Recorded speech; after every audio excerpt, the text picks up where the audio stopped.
Fiscalía, tiene el uso de la voz. Gracias. Su señoría, por ser el momento procesal oportuno y con fundamento en los artículos 153 y 154 del Código Nacional de Procedimientos Penales, esta Fiscalía solicita la imposición de medida cautelar al imputado Alan Francisco Miramontes, misma la contemplada en el artículo 155, fracción 14, siendo la de prisión preventiva. Tomando en cuenta los elementos objetivos o subjetivos de la teoría del riesgo que hoy nos ocupa, así como lo establecido en el artículo 19, párrafo primero de la Constitución Política de los Estados Unidos Mexicanos y en el artículo 167 del Código Nacional de Procedimientos Penales, es que se actualiza la necesidad de la imposición de dicha medida, toda vez que no existe otra que por sí misma o en conjunto logren asegurar los fines de las medidas cautelares para con el procedimiento, siendo estos: primero, garantizar la comparecencia del imputado; segundo, la no obstaculización del procedimiento; y tercero, garantizar la seguridad de las víctimas ofendidas durante el mismo. Respecto a la primer finalidad, se tiene que el artículo 168 establece diversos parámetros, siendo estos los de fracción primera y segunda que atienden al caso en concreto. Respecto a la fracción primera, se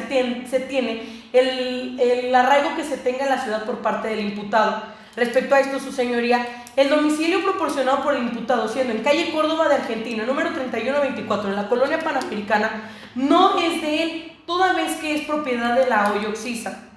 siendo pues, su señoría, que se tiene falsedad con dicho domicilio, recordando que en este artículo se impone que la falsedad en el domicilio propone una presunción de peligro de fuga. De igual manera, su señoría, no se cuenta con un empleo con las seguridades necesarias para determinar dicho arraigo, ya que éste trabaja en un puesto de hamburguesas. Estos datos fueron vertidos por los testimonios de la señora Brisa González, Isabel Bustillos y del propio imputado, y en el estudio de riesgos procesales que obra dentro de la carpeta. Respecto al máximo de la pena que se le puede imponer, siendo esto la fracción segunda del artículo 168, se tiene que se le imputa el delito de homicidio calificado, mismo que interpone una pena de 25 a 50 años de prisión. Esto se contempla en el artículo 123, 127 y 136, fracción segunda, inciso A, del Código de Procedimientos Penales para el Estado de Chihuahua. Su señoría, esta penalidad elimina cualquier beneficio que pueda tener el imputado en el procedimiento. Respecto al peligro y a la no obstaculización del proceso, se tiene lo contemplado en el artículo 169 del Código Nacional de Procedimientos Penales, mismo que establece que se debe de tomar en cuenta los datos vertidos al Ministerio Público. Dichos datos se cuenta con el informe policial de Herbert Arechondo, mismo que fue el primer interviniente, así como que es policía municipal, en el cual nos da cuenta de cómo se encontraron diversos indicios de prueba, siendo estos los consistentes en una playera, una sudadera y un cuchillo tipo cebollero, todos con manchas de líquido rojo que aparentemente son sangre. Estos se encontraron ocultos dentro de un closet debajo de un mosaico, esto saliendo del radio de donde fue y donde ocurrieron los hechos. Esto, su señoría, con las máximas de la experiencia nos permite entender que estos indicios fueron ocultos. De igual manera, su señoría, y con base a lo establecido en las testimoniales del menor R.A., se cuenta que el mismo imputado intentó influir en el testimonio de este menor, toda vez que le dijo que no debía decirle nada a nadie, actualizándose lo establecido en la fracción segunda del artículo 169. Respecto al tercer fin, que es garantizar la seguridad de la víctima y testigos, se tiene lo establecido en el artículo 170 del Código Nacional de Procedimientos Penales, y con base a los siguientes datos. Su señoría, gracias a los testimonios de la ciudadana Isabel Bustillos, Brisa González y del propio menor R.A., se tiene en cuenta que el imputado cuenta con un historial de violencia, toda vez que ha tenido actitudes agresivas y violentas contra la Oyoxisa, dado que incluso ellas lo vieron atacarle con una bofetada en una fiesta familiar. De igual manera, su señoría, el menor, la víctima ofendida, tiene un lazo demasiado estrecho con el ahora imputado, toda vez que esto significa que puede haber un riesgo de alienación o de violencia hacia él mismo por parte del imputado y dado este historial de violencia. Actualizándose pues la necesidad de la imposición de dicha medida, toda vez que cumple con los principios establecidos, siendo estos los de idoneidad y proporcionalidad, dado que, como acabamos de exponer, esta medida es la única que se puede poner para que se lleve a cabo de una manera correcta el procedimiento. De igual manera, su señoría, se tiene contemplado el principio de legalidad, siendo que esta medida está en la fracción 14 del artículo 155 del Código Nacional de Procedimientos Penales, así como en la Constitución Política de los Estados Unidos Mexicanos, cumpliendo asimismo con los parámetros establecidos a nivel internacional en las jurisprudencias por la Corte Interamericana de Derechos Humanos, específicamente el caso Palomar y Ribañe versus Chile, con sentencia del 22 de noviembre del 2005, así como el de Sevillón García versus Honduras del 21 de septiembre del 2006 y de Chaparro Álvarez Lapa Íñiguez versus Ecuador de sentencia del 21 de noviembre del 2007, mismos que establecen los parámetros formales y materiales que se deben cumplir, siendo que esta Fiscalía los acaba de satisfacer de manera completa y sin ninguna duda. Es por eso, señoría, que reiteramos la imposición de la medida cautelar consistente en prisión preventiva. Respecto a la temporalidad, se pide que se interponga por lo que dure el proceso hasta que no se dicte una sentencia. Es cuanto, su señoría. Defensa tiene el uso de la voz. Gracias, señoría. Señoría, esta defensa no está de acuerdo con la solicitud hecha por la Fiscalía en cuanto a la medida cautelar contemplada en el artículo 155, fracción 14ª del Código Nacional de Procedimientos Penales, la cual consiste en prisión preventiva. La negativa de dicha imposición se basa, para empezar, en el hecho de que esta solicitud resulta estar en contra de los principios establecidos para las medidas cautelares, específicamente en los principios de proporcionalidad e idoneidad. Esto con base a los siguientes datos que iré diciendo en el mismo orden como lo hizo mi contraparte. En primer lugar, y respecto a garantizar la comparecencia, tenemos que debe de contar con arraigo, requisito que mi representado cumple de manera satisfactoria, ya que si bien es cierto que el domicilio proporcionado era propiedad de la hoy Oxisa, también es cierto que Alan Francisco tenía en ese domicilio su residencia desde hace más de 3 años, e incluso sus pertenencias siguen estando ahí, por lo cual no existe falsedad en cuanto al domicilio proporcionado,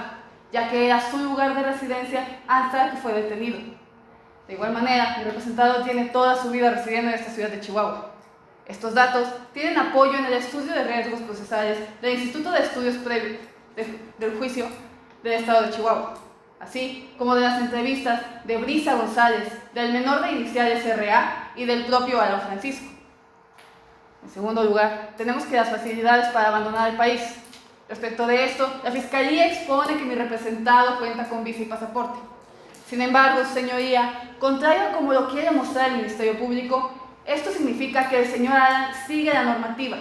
además de que esto no implica un riesgo, sino una facilidad de identificación para mi representado. Además, en caso de así estimarlo conveniente, esta defensa, así como mi representado, no pondrá oposición en caso de que su señoría ordene que dichos documentos les sean retenidos,